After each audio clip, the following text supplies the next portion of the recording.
Hello everybody, welcome back to another speedrun episode against Horse 61. We are climbing the rating ladder.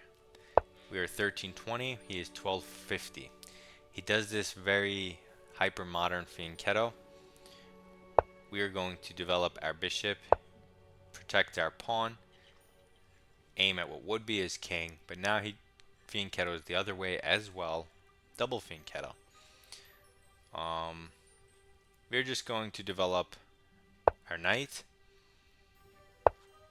towards the center, and he double fianchettos. Fine. We're just gonna castle. Nothing crazy. The most simple first 5 moves you can do as white. Okay, so he now plays passively. He's trying to do this hedgehoggy setup. Fine, so let's just not do anything too crazy yet. Let's keep developing. Bishop here looks normal. Extra defense on the pawn towards the center. He puts the queen here. This looks very odd to start with. Okay, so let's not do anything crazy. We can take more of the center with c4. You could have also played c3 and blunted his bishop. Okay, so now he develops and adds more attackers to this pawn. But I'm going to develop just towards the center, natural development. Since he's playing double fianchetto. Okay, so he moves this, which hits the bishop.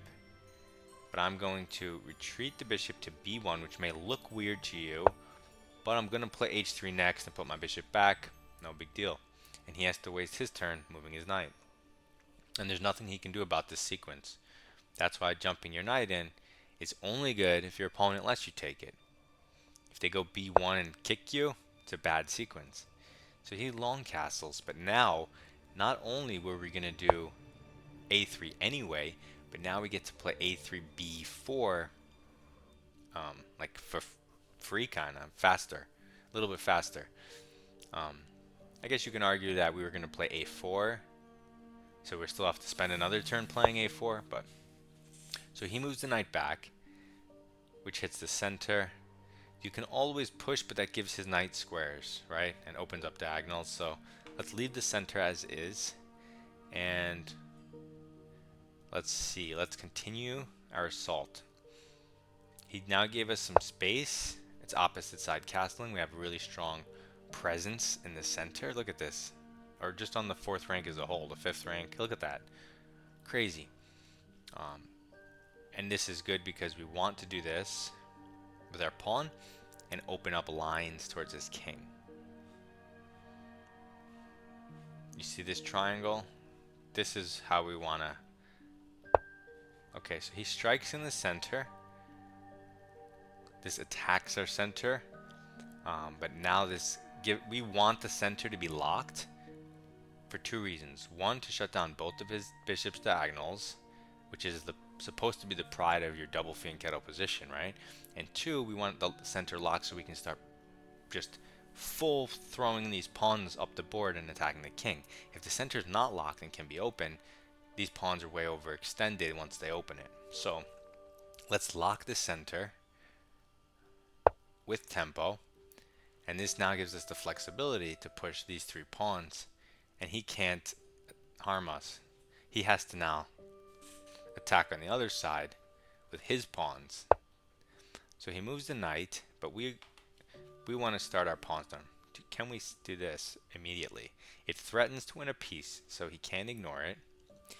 And should he take this way, we would take this way, threatening a piece. If he takes again, we open up the b file and do a lot of damage. So I think something like a4, although you want to do a4, a5, I think it's a little slower than it needs to be. If f5 comes after a4, oop, no, I wanted to play c5. Why did my hand click? I was just showing you guys. And now look, he insta plays f5. Not a big deal. I'm still going to push c5 and ignore him. He may have thought he has f4 here, but this comes against the queen, so you don't have time for that. And this comes with check. Wait, what did he take? This guy tripping? You know, when you see f5, you're like, oh, this guy's good positional understanding. He sees which way his pawns are facing. He knows he has to attack on the king side. He knows he has to strike immediately. So I'm like, oh, this is all good stuff. He knows how to play chess. And then he takes with the pawn in the center. It's like, that's someone who has no idea how to play chess. So it's like, the ideas don't make any sense. So now he moves his queen, but now I take the bishop with check. And, okay, he recaptures, and we're up a piece, but down 2 pawns. But his queen is in the center, and we can develop with tempo. Now look at our bishops. And we got our pawn back, and it was for free. And without f5, our position is never threatened like this. These squares are accessible to us. So it's not dangerous at all. And now we can still play our desired a5. So he moves back, but this pawn is well defended, so it's not a thing. I guess let's just break it open and open up our rook. Coordinate. And then we can get our queen in the game. Maybe here, maybe rook here. We'll see. Maybe knight here. These are the ideas I'm thinking of. So he prepares a rook in anticipation of it opening. You could positionally trap his rook now though, which is funny. Like I would never push because I wanted the a file to be open, but in this specific case, when he moves his king back, his rook is trapped. The thing is he can then move his king again. Maybe. Like you could kind of harass him a lot though. Anyway, I'm going to open up his king because look at this. These are all on the wrong side of the board. The only thing he has here is the rook, which we're going to take. Now his king has to take, but now our queen gets in. And look at this triangle. Look at the geometry. So now we're going to use geometry to crush him. So we have multiple ways to do this. You can bring the rook in, which adds significant power and threatens this type of epaulette's mate. You can also throw the knight in, which threatens this type of mate. I don't know, something there. So let's throw the rook in because the rook is a more powerful piece and the a file is completely open. It also threatens mate in 1, which is the strongest threat you can create. So, but there are stronger ways to threaten it, such as with checks. Here you cannot do it. You have to play a1, just the regular improving move. And how do you stop this? Well, you could move a knight potentially. That way the rook defends. But then I kick your king to the back rank, throw in my knight, and we have a little party there. And these bishops I won't get to use. None of these 3 minor pieces I'll get to use, but I won't need them because if I have a queen, a knight, and a rook, and he only has the king and these 2 pawns with open lines, and technically this pawn does help in the attack, so he does move the knight to defend against this check, but I have this check. And he goes here, but now I get to develop or improve another piece on his side of the board with another mate in 1 threat. So again, these pieces, because the center's closed, and not only closed, but closed in my favor, because I'm taking space out of his position, but he's not taking the same space out of mine. My pawn is deeper into his. He goes knight here, but it's a sad attempt. I mean, it does save the checkmate in 1 idea, fine. But I'm gonna take this knight. Okay, well, I kind of ruined it, but there's a really nice tactic here. See if you can find it. Okay, yes, you start with taking the knight because I said it already. Yes, you have moves like this that harass his queen and stuff, but let's just take his knight. It comes with check. That means he has to take back. Why do I want to do that? Because now we can win his queen. Do you see how? Pretty clever, right? This knight wins the queen. He has to take the pawn. then you can take because it's undefended. That's pretty cool. So we win his queen on move 26 with a beautiful tactic that starts with... Now, why did I start with bishop takes knight earlier? Why didn't I just take here? Because the knight would defend backwards, right? So we get rid of the knight, and now this guy loses the defender, and he resigns. Rematch offer, no thank you, sir. So we open up. Oh, I clicked it by accident. Okay, guys, round 2 against this guy. We'll just bring our knight out. He's doing the double fianchetto system again. He didn't learn. We're going to grab the center. And he takes the knight. Wow. Brazen. We're just going to speed up our development. We're going to take away from the center just to open our bishop for free. He puts a pawn in the center. I'm just going to immediately attack it with a pawn and try to create the most aggressive setup for my pieces, the knight behind the pawn. So now I'm going to continue with that, apply pressure and threaten the pawn in the center. He can give me an isolated queen's pawn by taking right now, which some people love to give to their opponents because they just can attack it. Easy plan. White just develops a knight, but it's kind of dominating, but it does protect the pawn, so that makes sense.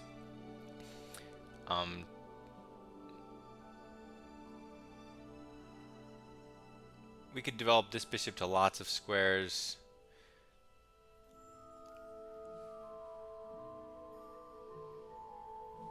We could develop our dark square bishop. Options, options.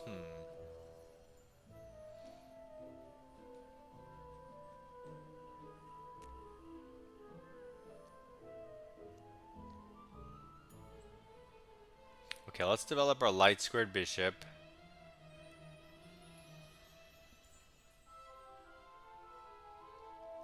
Let's develop it here. Just bishop f5. Get a minor piece out. Wait one more turn to see if he takes before we move our bishop. Just apply a little pressure to the light squares. Like if I put my bishop here, he can't kick it, except with this knight. But maybe I can support it and create a big pawn center in there. Okay, so he immediately attacks the bishop. But if I go here, is he really going to play f3?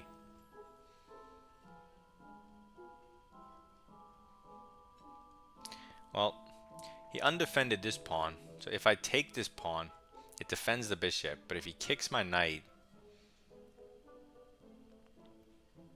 I could jump in here. It's all a bit precarious, but maybe I should. So here, he kicks it. But then he can get 2 pieces. You know what? Let's do the other option. Let's provoke. I mean, you could also bring it back. You don't even have to. Yeah, you know what? Let's do that. Let's bring it here and say this. See, this is why knights are bad.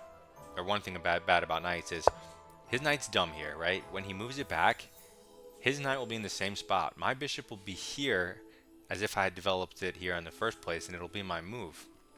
So bishops always get the better of knights when they get attacked by them. So anyway, he fianchettos, puts some pressure here. We always have this in our pocket in case it's trapped or he does something dumb. Okay, this pawn is hanging still. He forgot to defend it or bring his knight back, so let's take that. Let's take with the pawn. This stifles his knight, controls the dark squares, and opens up our bishop's diagonal. It's an annoying pawn for him. And now our position is basically winning, since he put this on the side just to attack a bishop.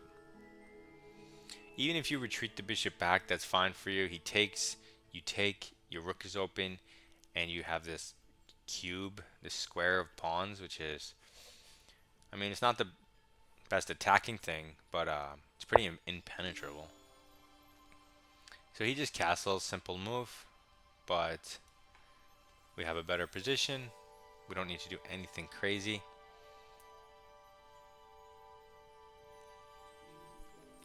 We should just develop in castle.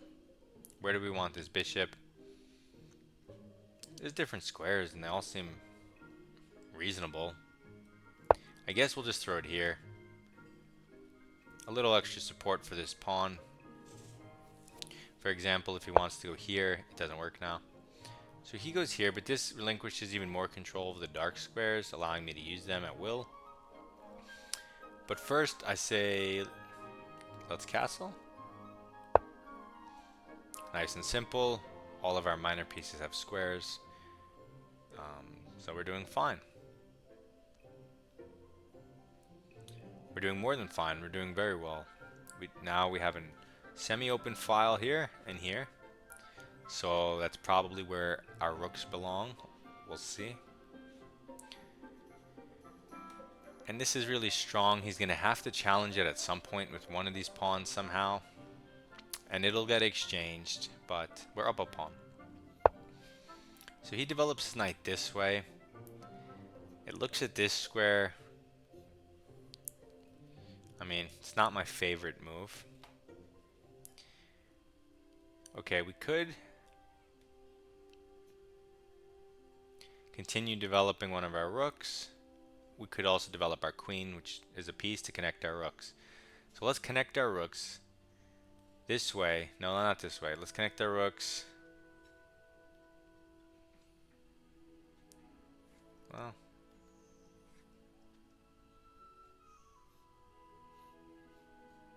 okay, before we move our queen, which we will, but let's just get rook e8 in. We know for a fact we want it here. I definitely don't want it on f8 looking at double pawns. So this is definitely something I want to do. The queen, I do want to put it somewhere here to hit this knight, you know, to attack it a second time.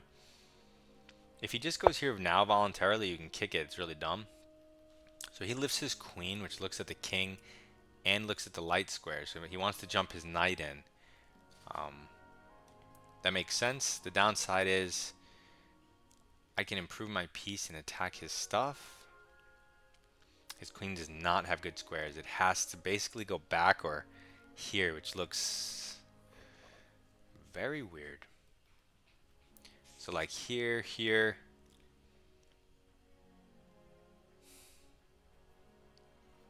I mean, I'm up a pawn. I could even...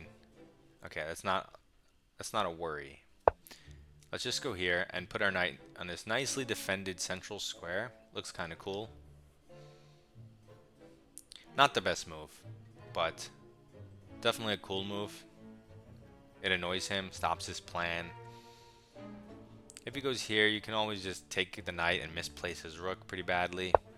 He does go there.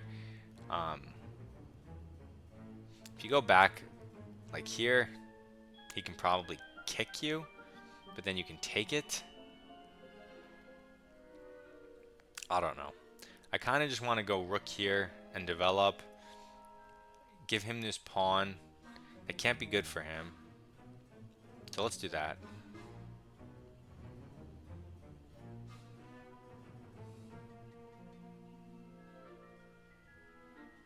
Does let his knight off the hook though. His knight can then come in here. Not a big deal, but why let his knight...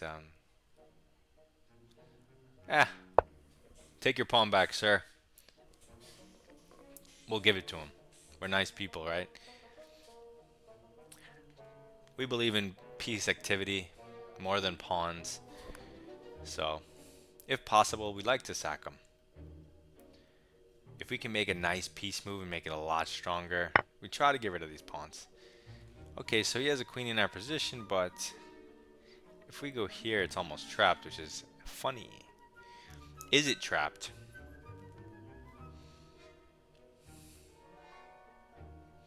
This move forces this move, but that looks weird. That looks weird. Bishop back.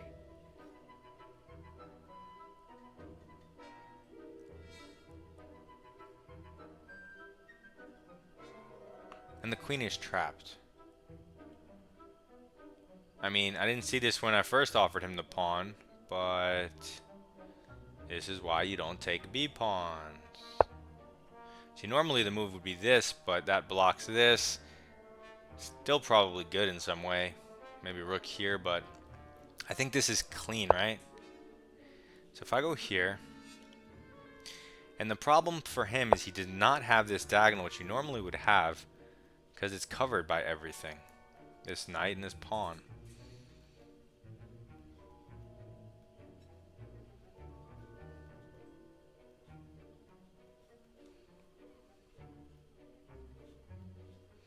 Yep, got him. That's a clean queen trap. Clean queen trap, clean queen trap, clean queen trap, clean queen, clean queen, clean queen. Okay, thought it would be harder to say. Sorry I had to sit through that, but okay, so now this is the center. We have 3 things. He has 0. This is the extended center. We have 5 things. He has 0. That's taking hyper-modern play a little too far. So he goes back with the queen. We take it. He takes back. We're going to take not free stuff. We're just going to take because we're up a queen. Now his rook goes to this weird spot. And this allows us to develop our queen for free. With a tempo on the rook. We just put it on a nicer square for free. If he moves his rook, we can take the pawn as well. If he doubles rooks, that's even more absurd. Just give up the pawn. So he goes here, but he missed one big detail of my move, and that's that. It was a trap. He does not resign. He's really mad, but he's going to play it through. I'm just going to solidify it in the most annoying way possible by putting my bishop here.